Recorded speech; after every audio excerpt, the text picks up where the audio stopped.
Kita akan bicara soal publisher rights, perpres tentang tanggung jawab perusahaan platform digital untuk mendukung jurnalisme yang berkualitas ya Bang Nizar ya. Nah ini sebelum kita diskusi lebih dalam nih Bang Nizar, teman-teman kita yang content creator khawatir sama perpres ini. Sebenarnya ini berlaku nggak sih buat mereka, buat para content creator ini? Nah, ini memang Mas Elba seringkali ada salah kaprah dalam soal ini. Jadi publisher rights ini sesuai dengan tujuannya. Assalamualaikum Sobat Republika, saya hari ini bersama Wakil Menteri Komunikasi dan Informatika, Bang Nezar Patria. Ini dulu jurnalis top di Indonesia, sekarang juga jadi menteri yang memang membidangi sesuatu yang sangat dikuasai oleh Bang Nezar. Nah kita akan bicara soal publisher rights, perpres tentang tanggung jawab perusahaan platform digital untuk mendukung jurnalisme yang berkualitas ya Bang Nezar ya.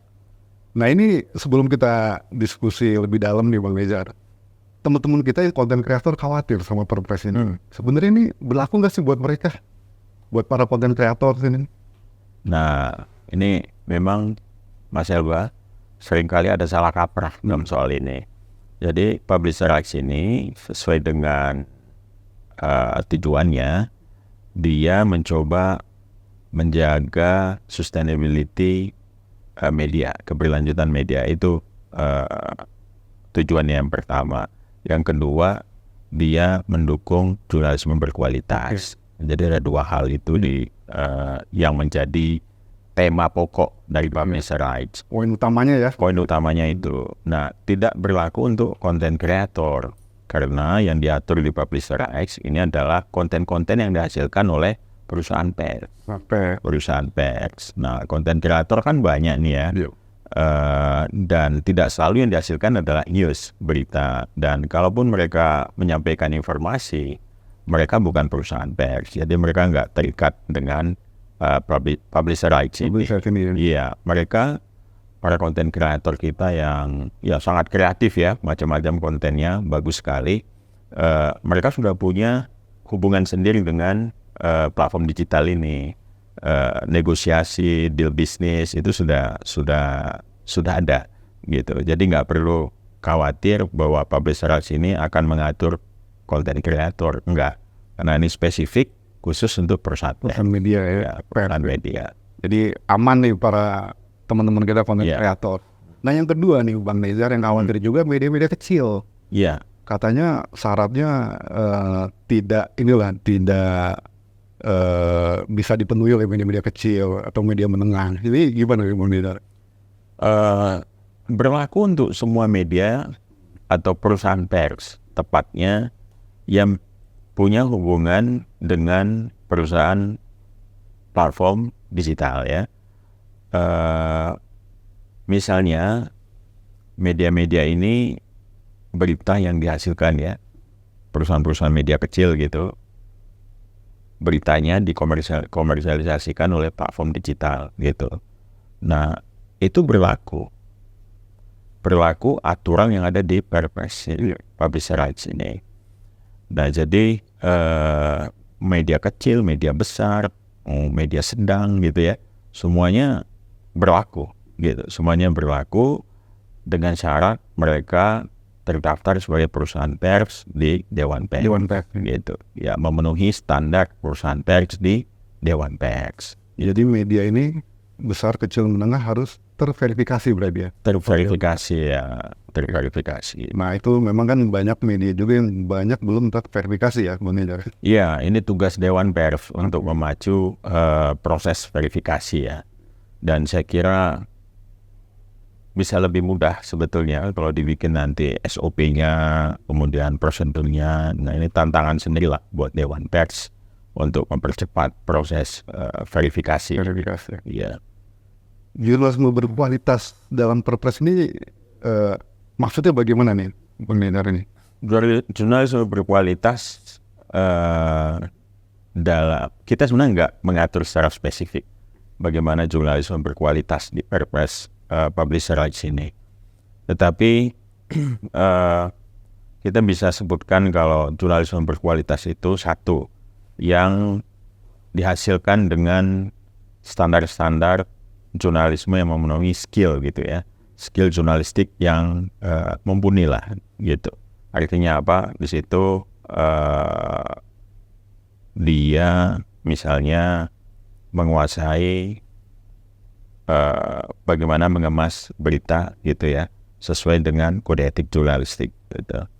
Nah, jurnalisme berkualitas itu gabungan skill plus etik sebetulnya. Itu yang namanya good journalism gitu. Jadi kalau cuma skill doang tapi nggak ada etiknya gitu, nah itu juga bukan good journalism. Ya, dia memenuhi etik segala macam tapi quality dalam soal skillnya rendah gitu, ya belum kita bisa sebut dia sebagai quality journalism gitu. Jadi gabungan skill plus ethics gitu. Itu dia baru kita sebut sebagai jurnalisme berkualitas gitu. Informasinya bermutu, informasinya itu akurat, ya kan? Itu yang paling penting kan. Akurasi kan nomor satu di dalam pembuatan berita ya. Di kode etik manapun akurasi itu nomor satu gitu. Mau kode etik versi manapun, nomor satu dari pasal kode etik itu pasti laporan yang akurat itu selalu menjadi standar. Kalau di kode etik kita misalnya ya itu di nomor satu juga itu kan, wartawan harus menghasilkan karya jurnalistik yang akurat dan berkembang gitu kan. Ya, jadi ibaratnya dalam tanda petik nih Sobat Republika rukun iman pertama jurnalisme ya itu akurasi. Rukun pertama ya akurasi. Verifikasi juga ya. Iya, verifikasi dan rangka akurasi. Dalam rangka akurasi. Ya, jadi akurasi. Jadi apa sih yang membedakan jurnalisme dengan cara-cara pelaporan informasi yang lain gitu ya? Kan kita lihat sekarang ini antara jurnalisme dengan konten-konten di sosial media kan batasnya mulai tipis, ya batasnya mulai tipis kan, Mas Elba. Kita lihat sejumlah bekas wartawan misal gitu bikin podcast gitu ya kan, nah lalu digolongkan sebagai karya jurnalistik misalnya gitu. Nah ini kita kan harus periksa betul, tapi itu tugas Dewan Pers ya, untuk menelisiknya ya. Tapi kurang lebih apa yang kita sebut sebagai jurnalisme itu, satu dia menempatkan prioritas utamanya adalah akurasi itu. Nah karena itu verifikasi itu mengabdi untuk akurasi ini. Kenapa harus ada balance reporting? Karena dia harus akurat. Akurat artinya dia melaporkan peristiwa, fakta, data sepenuh-penuhnya, sejujur-jujurnya gitu. Dia tidak dipengaruhi oleh unsur-unsur lain di luar soal jurnalistik gitu.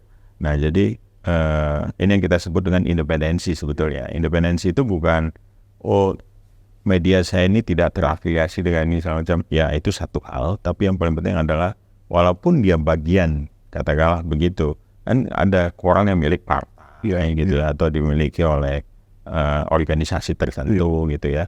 Sah-sah aja dalam demokrasi itu boleh-boleh aja, nggak ada masalah. Karena esensi dari media kan sebetulnya dia menjadi channel, dia menjadi saluran aspirasi dari komunitas tertentu. Gitu. Awalnya kan gitu tuh. Kalau kita lihat sejarah jurnalisme di negara maju, Amerika dalam soal ini ya, yang paling champion. Kemudian juga di Eropa ya, koran-koran besar yang ada di sana itu kan punya afiliasi biasanya, afiliasi partai gitu ya. The Guardian misalnya, itu kan kita tahu dekat dengan partai buruh gitu kan. Tetapi apa yang disebut oleh salah satu pendiri Guardian ini, kalau nggak salah CP Snow namanya, itu dia bilang fakta itu suci, opini itu bebas gitu. Jadi dia mau mengatakan bahwa walaupun kita bagian dari media yang terafiliasi dengan partai, untuk partai buruh, tetapi dalam soal fakta kita harus jujur gitu, karena fakta itu suci ya.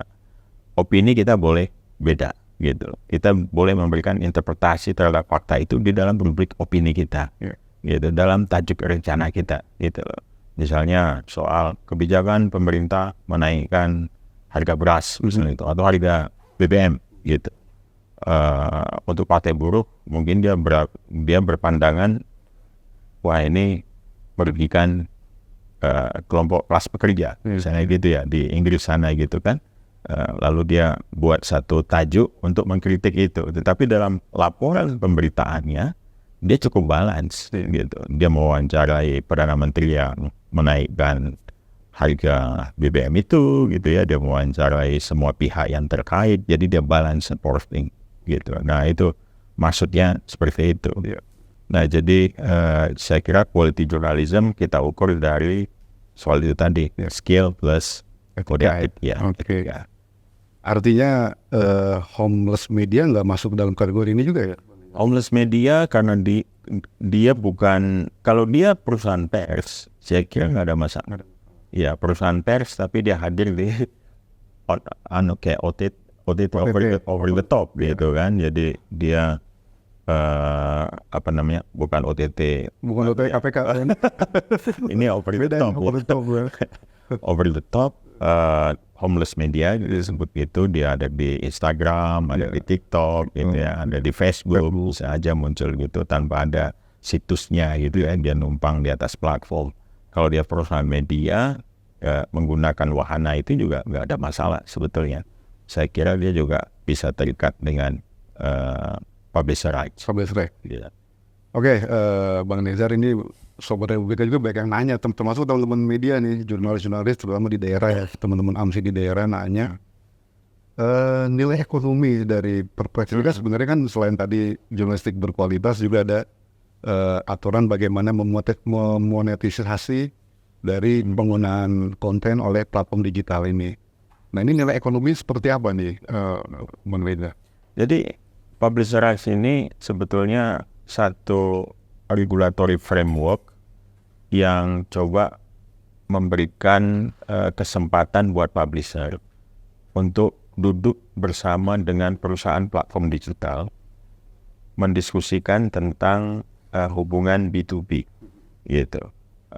Dalam kerangka apa? Dalam kerangka satu tadi mendukung jurnalisme yang berkualitas, lalu yang kedua mendukung yang namanya keberlanjutan industri media. Nah, di mana nilai keekonomiannya gitu ya, sangat membantu saya kira. Karena apa? Dengan deal yang lebih fair, dengan win-win gitu ya antara publisher dengan perusahaan platform digital, itu media setidaknya bisa mengambil margin yang lebih baik gitu. Kalau dalam deal soal iklan misalnya gitu ya, marginnya bisa lebih baik daripada saat ini di mana mereka nggak bisa melakukan tawar-menawar gitu. Nah jadi dengan ada publisher rights setidaknya ada playing field yang lebih fair. Iya, jadi antara publishers dengan perusahaan platform digital. Tujuannya itu sih sebetulnya. Nah, apa saja yang bisa dikerjasamakan di situ? Yang pertama lisensi berbayar, lalu bisa bagi hasil, ya.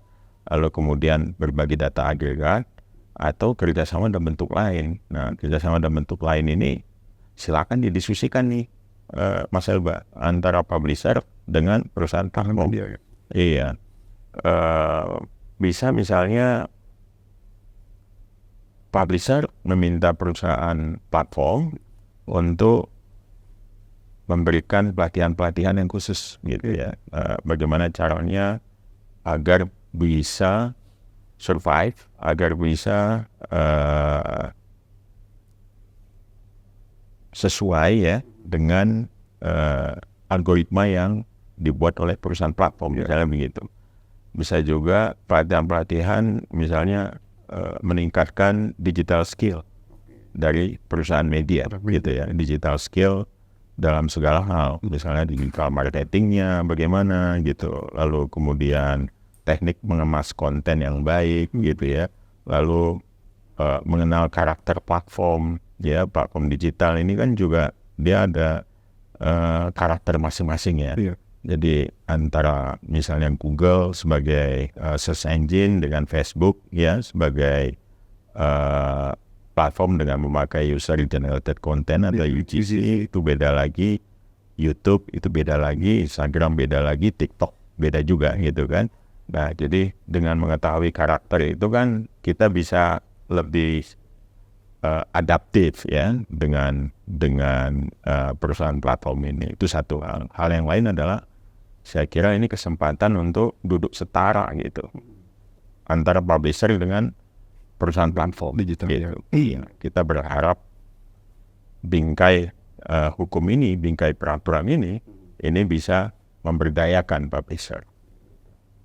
Artinya dari sisi streaming pendapatan bisa lebih bagus ya manajernya untuk. Insya Allah lebih bagus ya. Karena dengan kerjasama yang dibuat, saya kira pasti hasilnya akan lebih baik ya. Karena kita akan duduk bersama membuat deal B2B seperti itu, dan prinsip-prinsip bisnis itu jalan di situ. Bisnis yang baik itu kan harus win-win. Win-win. Gitu. Ya. Bisnis yang win-win itu akan sustain. Kalau win-loss itu pasti jangka pendek semua, ya kan? Siapa sih yang mau kalau dalam bisnis saya untung situ rugi gitu kan, repot gitu ya kan? Ya mungkin untuk sekali pukul bisa lah gitu ya, sekali one round gitu, sekali main aja gitu. Setelah itu lagi kenapa gua kalah mulu gitu ya kan? Rugi terus gitu loh. Iya gitu kan. Ya, tapi kalau win-win kan bertahan gitu, bertahan gitu ya. Ya kayak sekarang kan dengan pola programatik SEM segala macam kan buat publisher kurang adil ya menurut. Iya. Terlalu kecil persentase bagi hasilnya. Betul. Jadi karena kita tahu juga ya, platform digital ini kan dia kontennya tidak semuanya news. Kontennya kan ada konten kreator tadi yang kita bilang ya. Nah, beberapa perusahaan platform malah menempatkan news itu kecil sebenarnya porsinya gitu. Kecil. Jadi beberapa perusahaan platform tuh ada yang cuma 3% konten newsnya dari total konten yang mereka miliki gitu. Sehingga nilainya pun itu kecil gitu. Ada juga yang besar gitu ya, besar karena dia menempatkan informasi-informasi yang qualified sebagai salah satu nilai lebih dari platform ini ya, misalnya untuk search engine macam gitu. Nah, tapi apapun itu, saya kira konten-konten jurnalistik atau konten-konten yang mengusung jurnalisme berkualitas yang hadir di platform digital sebagai sarana untuk pencarian informasi ataupun mendiseminasi informasi tetap penting gitu. Tetap penting bagi si platform itu juga, si platform digital. Mas Elba bisa bayangkan kalau kita masuk ke platform digital, masyarakat ini masuk ke sana dan yang hadir di sana informasi-informasi yang sampah semua, yang menyesatkan, informasi yang tidak bertanggung jawab, ya kan? Yang yang kita sebut sebagai misinformasi, disinformasi, hoaxes, ya kan? Akibatnya terjadi kan kekacauan informasi di situ, dan itu sangat berbahaya gitu. Dan bahkan kalau nggak salah World Economic Forum tahun 2024 ini ya, buat satu report nomor 1 global risk gitu, risiko global yang paling tinggi itu report tentang global risk gitu. Itu nomor 1 adalah misinformasi dan informasi. Nomor 2 adalah climate change. Ya, dalam short term 2 tahun ke depan ya, 2024 sampai 2026. Nah, itu artinya apa ya? Ya karena satu kan ada momen pemilu di berbagai negara di dunia. Nah, artinya kita langsung bisa membaca bahwa dalam setiap peristiwa politik, momen politik ataupun ekonomi gitu ya, informasi ini sangat penting. Gitu. Informasi yang kacau akan membuat orang salah dalam mengambil langkah, salah dalam mengambil keputusan, itu kan. Nah, akibatnya apa? Akibatnya terjadi kekacauan di semua hal, gitu loh. Sasaran yang diinginkan dalam bisnis bisa meleset karena informasi yang keliru, gitu kan. Politik misalnya orang bisa keliru juga. Jadi yang baik bisa salah, yang salah bisa menjadi benar gitu ya kan.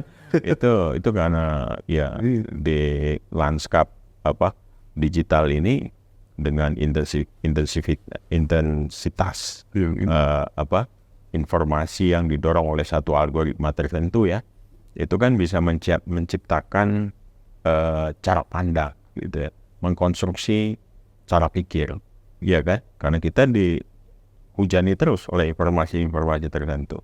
Nah, algoritma inilah yang juga menjadi bahan diskusi kita di Publisher Rights. Karena apa? Karena ya kita tahu platform digital pada umumnya kan memang menciptakan algoritma itu untuk kebutuhan marketing. Jadi memang ya orang akan disuguhi apa yang dia suka gitu. Dan karena memang orang cenderung melihat informasi di platform digital, informasi yang kita suka gitu. Karena itu ada tanda likes, ada tanda hati gitu ya, senyum atau apa gitu yang kita suka. Dan algoritma merekam itu semua. Ya karena kita punya akun untuk masuk ke dalam platform digital, maka kita juga memberikan data-data pribadi kita. Nah ini juga isu yang lain ini, pelindungan data pribadi dan lain sebagainya macamnya ya. Nah tetapi ini kita bicara kerja algoritma. Nah jadi informasi yang sudah dikumpulkan demikian banyak itu oleh algoritma kemudian disiangi lah, istilahnya itu dibuat dengan satu alur tertentu dari big data yang ada gitu. Nah desain algoritma ini tergantung apa yang diinginkan oleh platform digital itu. Ada bergerak dengan ada artificial intelligence ya di dalam situ untuk mengolah big data yang banyak sehingga dia profiling terhadap setiap person, setiap pribadi itu akan sangat akurat. Dalam arti apa? Karena dia merekam behavior kita ketika kita menggunakan platform digital ya.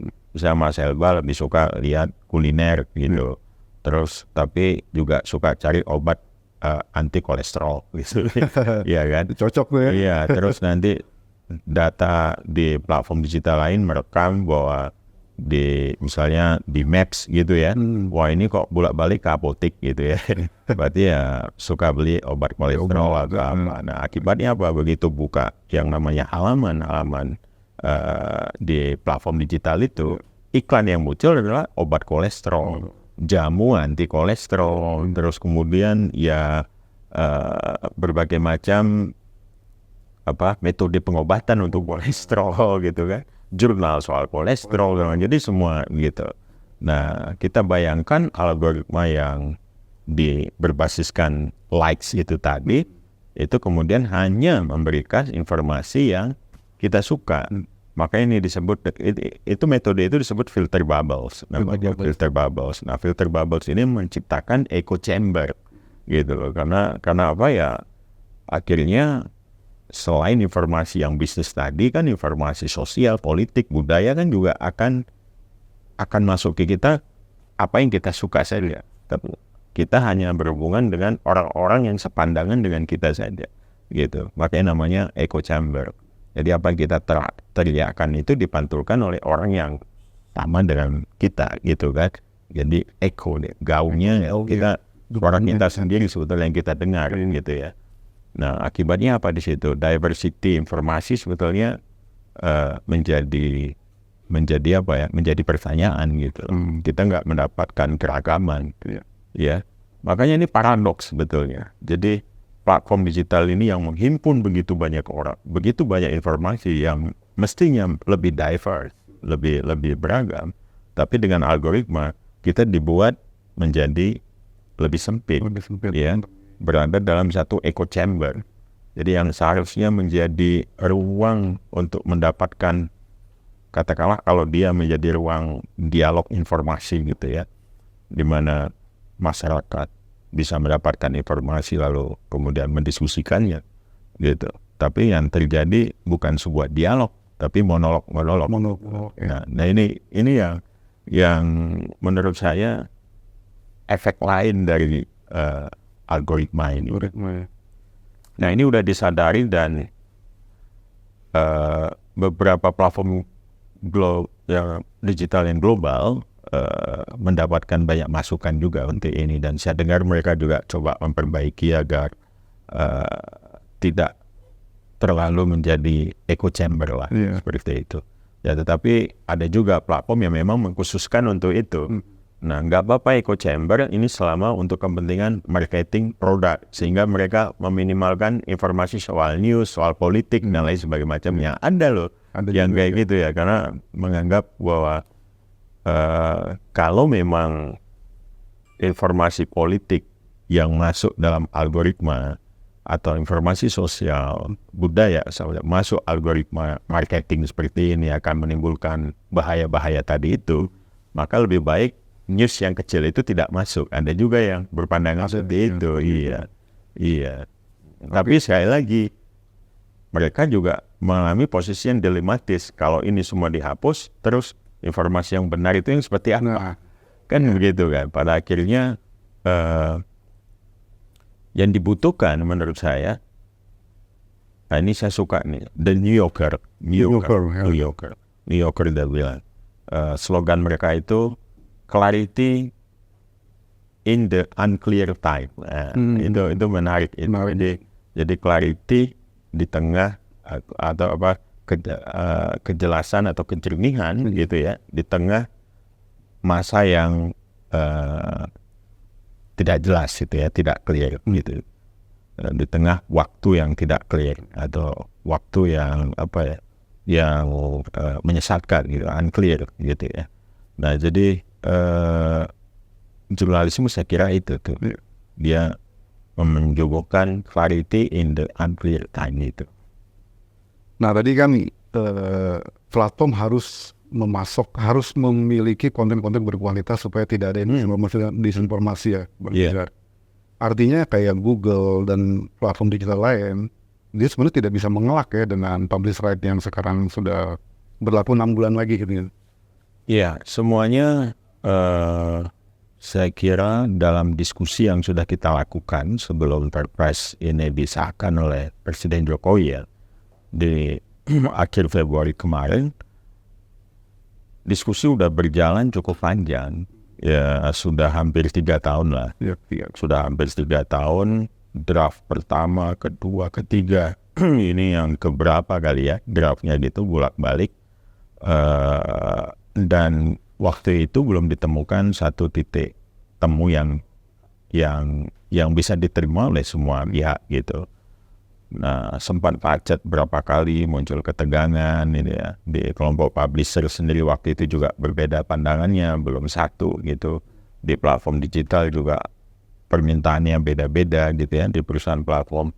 Sehingga kita belum bisa duduk bareng untuk menyepakati semua pasal-pasal yang ada di dalam publisher rights ini.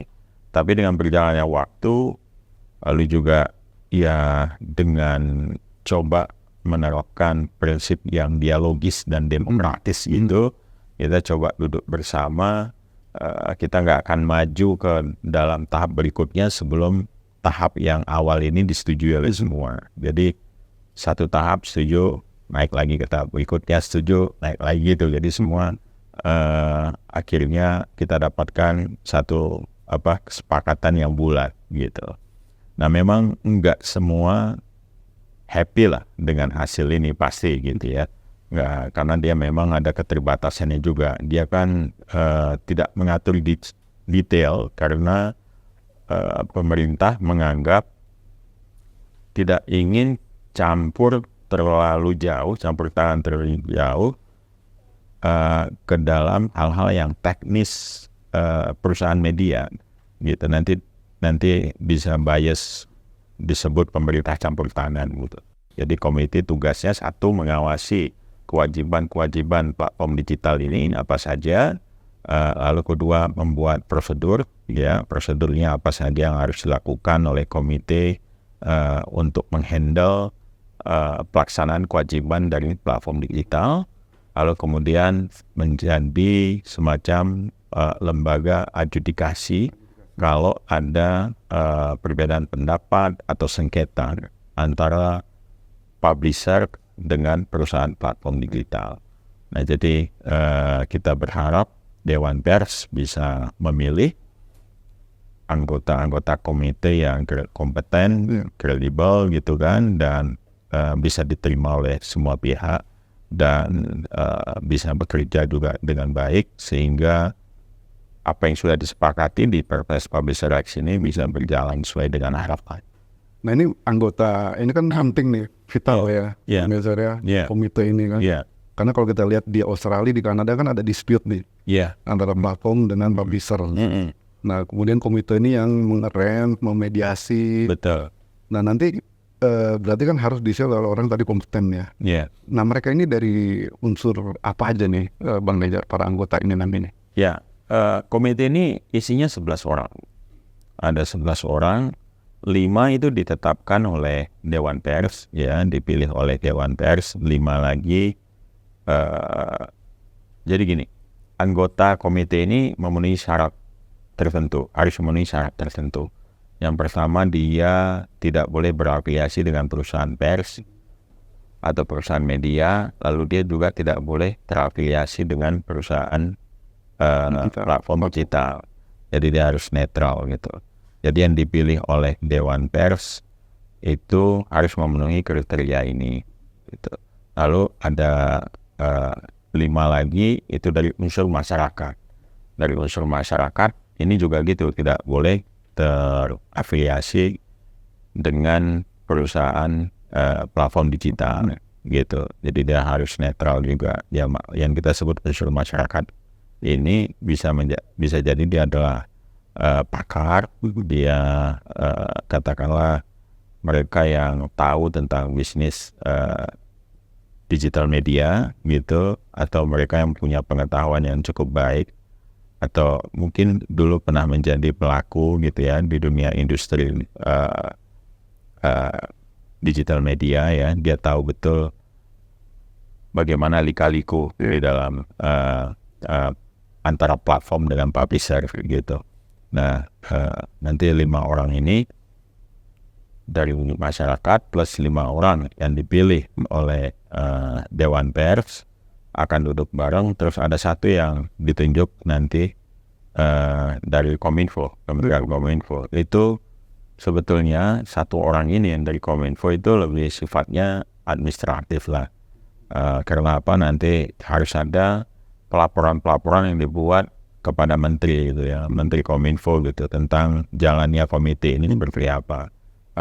Karena kan bagaimanapun ini masih dalam wilayah urusannya Kementerian Kominfo.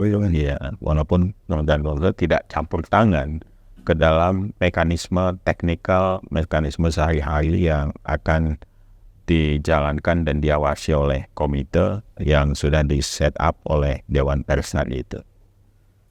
Di awal dulu Google sempat agak keberatan ya, mesti cari dia bikin surat. Ya. Nah sekarang gimana kondisinya nih? Ya, bukan cuma Google tapi juga Facebook. Facebook ya, Meta ya. Meta Group ya, Meta Group. Terus kemudian juga Google, ya mereka mempertanyakan lah beberapa aspek yang ada di dalam publisher rights ini. Tetapi secara umum, secara prinsipil juga mereka tidak keberatan sebetulnya dan punya komitmen, dan ini sangat kami hargai dari Kementerian Kominfo bahwa mereka akan comply dengan aturan yang ditetapkan oleh pemerintah Indonesia. Peraturan apapun itu yang dibuat, mereka akan coba comply gitu dan patuh terhadap peraturan itu. Nah, sehingga dalam perjalanan dialognya memang ada dinamika ya, tapi pada umumnya dinamika yang bisa ditangani dengan bagus lah oleh banyak pihak gitu. Dan draft begitu setelah jadi pun kita mendapatkan gestur positif, baik dari perusahaan platform dan juga dari teman-teman publisher. Teman-teman publisher ini udah satu visi semua. Ini alhamdulillah satu kemajuan yang cukup baik gitu. Plus di perusahaan platform digital itu juga memberikan gestur yang positif. Nah, karena menurut saya perusahaan platform digital yang berjejaring global ini ya, ini mereka pemain-pemain global yang kita tahu ya, pemain besar semua ya. Ini tentu saja melihat Indonesia sebagai pasar yang sangat potensial. Jadi saya yakin mereka juga menginginkan satu posisi bisnis yang baik lah di Indonesia gitu, yang fair juga gitu ya. Jadi ini kesempatan yang bagus untuk publisher maupun perusahaan platform digital untuk bisa duduk bersama mencari solusi terbaik ya, dengan dua hal tadi itu. jurnalisme berkualitas ini bisa eksis, lalu kemudian media sustainability ini bisa terjamin. Iya. Iya. Nah ini sekarang juga kan ada tren platform baru yang kita sebut sebagai AI. Di Amerika kan udah ada konflik juga nih antara publisher dengan Iya. AI misalnya, tapi ada kerjasama juga. Betul. Nah kira-kira publisher ini masuk ke ranah platform AI juga nggak Bang Dijan? Sebetulnya ada celah di situ ya, algoritma itu tadi ya. Kalau langsung ke AI mungkin enggak gitu, karena yang diatur itu sebenarnya deal bisnisnya gitu. Jadi mau dia pakai AI, dia mau pakai apa, tetapi kalau ada produk dari perusahaan pers yang dipakai oleh perusahaan platform digital, maka berlaku Ini kan fair price publisher sini. Nah memang kita lihat sekarang kan ada satu tren ya, penggunaan AI dalam produksi informasi di dunia media. Ya baik itu penggunaan AI untuk video misalnya gitu ya, untuk meng-create secara visual seorang host ya yang digital seperti itu, sampai dengan bagaimana mengolah konten yang berbasis teks yang dihasilkan oleh perusahaan media menjadi konten yang baru gitu, yang seakan-akan terlepas dari si kreator pertamanya yang originalnya. Nah ini menjadi isu di dalam dunia jurnalistik sekarang ya. Nah sebenarnya dua hal di situ. Yang pertama soal kualitas informasinya, karena yang diolah oleh AI ini sampai pada tahap tertentu kita masih menemukan adanya bias, adanya diskriminasi ya, unsur-unsur diskriminasi di sana. Lalu kemudian juga dia berpotensi untuk membuat disinformasi karena ada halusinasi dan bias itu tadi. Ini tentu saja membuat menjadi bagian dari informasi yang berintegritas atau yang kita sebut sebagai information integrity gitu ya. Ini jadi problem dalam penerapan AI ini. Nah, yang kedua soal hak cipta. Ini yang digugat di Amerika. Kita lihat New York Times menggugat OpenAI. Iya, menggugat OpenAI karena menggunakan korpus data mereka itu, termasuk katanya juga yang di paywall di bawah paywall mereka, itu diolah oleh OpenAI gitu ya. Dan mereka menganggap hak cipta bukan hanya pada soal informasi yang diambil, tapi juga style yang dibuat oleh New York Times ya. New York Times itu kan punya style sendiri dalam menulis artikelnya ya. Dia kan dia nggak main di hard news, tapi dia soft news ya. Kita bisa bilang gitu, soft news kemudian ke feature yang lebih dalam, lebih kuat. Terus ada juga ya karakter yang lebih investigatif gitu ya. Ya in-depth report gitu ya, yang juga cukup baik ya kualitasnya gitu. Nah ini oleh New York Times digugat, dianggap sebagai intellectual property rights dari mereka gitu. Jadi ini kaitannya dengan hak cipta, hak cipta ya. Ya, jadi problem AI dan jurnalisme itu selain soal apakah dia bisa memberikan laporan yang lebih akurat, apakah dia bisa mencegah yang namanya disinformasi dan misinformasi, apakah dia bisa membaca dengan cukup baik sentimen pemberitaan gitu ya. Ini yang masih jadi pertanyaan. Tapi kalau melihat perkembangan AI pada hari ini bisa dijawab semua sih. Ya, kalau lihat ChatGPT versi 4 misalnya, atau yang kita lihat yang dibuat oleh Google dengan Gemini gitu ya. Gemini-nya sudah coba melakukan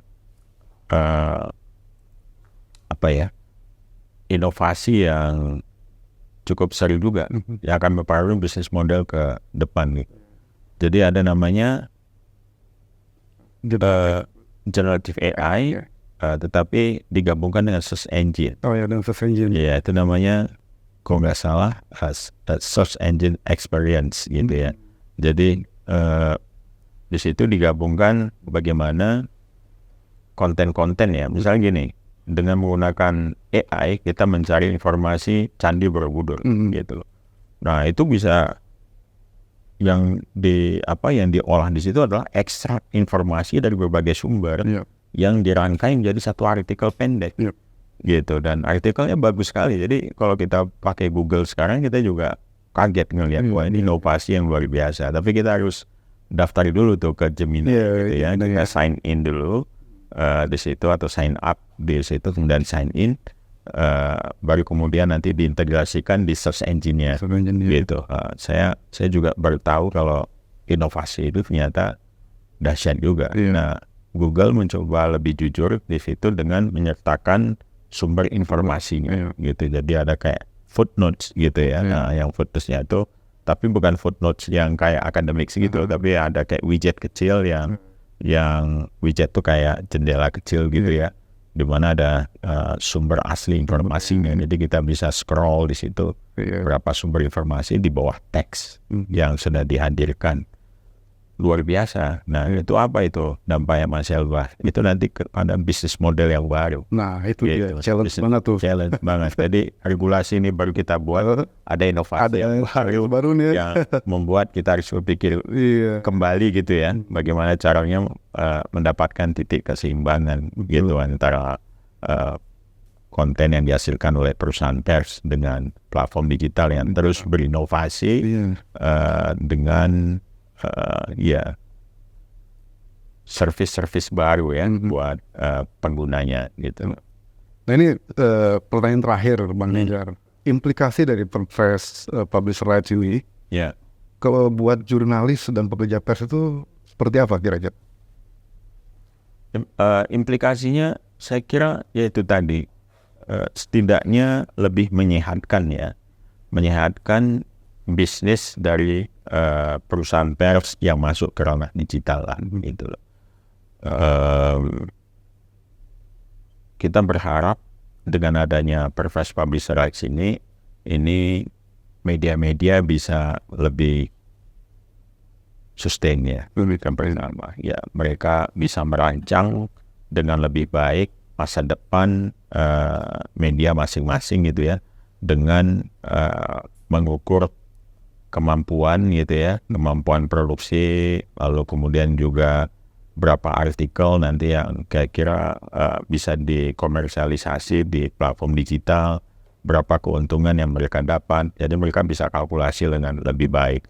Dengan adanya publisher rights ini ada kepastian gitu ya, kepastian dari produk-produk jurnalisme berkualitas yang hadir, yang bisa dilihat, bisa diakses di platform digital global ini. Bukan cuma global, platform digital lokal juga terkena publisher rights ini. Ya, jadi siapapun yang mengkomersialisasi produk pers, produk perusahaan pers itu masuk ke dalam Perpres. Dari media daerah sampai media nasional. Media daerah, nasional gitu ya. Itu semua regional, itu semuanya masuk. Terima kasih Bang Nejar, ini luar biasa pendalamannya terhadap Perpres Publisher Rights ini Sobat Republika, dan semoga kita semakin paham dan teman-teman konten kreator harus happy. Ini tidak berlaku Perpres ini buat teman-teman konten kreator, jadi tetap terus berkarya ya Bang Nejar. Tetap berkarya, tetap kreatif ya kan. Yang paling penting kita harus paham bagaimana karakter dari platform digital, sehingga kita bisa mengambil manfaat yang besar di sana, meminimalkan risikonya, mengambil manfaat yang besar, dan tetap berkreasi dengan konten-konten bertanggung jawab ya. Betul. Itu pentingnya, bertanggung jawab dan etis. Oke. Terima kasih Bang Nejar, Sobat Republika. Demikian diskusi kita dengan Bang Nejar Patria. Ini jurnalis top Indonesia pokoknya. Panutan kita nih para jurnalis muda nih. Ampun. Terima kasih. Wassalamualaikum warahmatullahi wabarakatuh. Waalaikumsalam. Thank you, Bang Nejar. Luar biasa nih.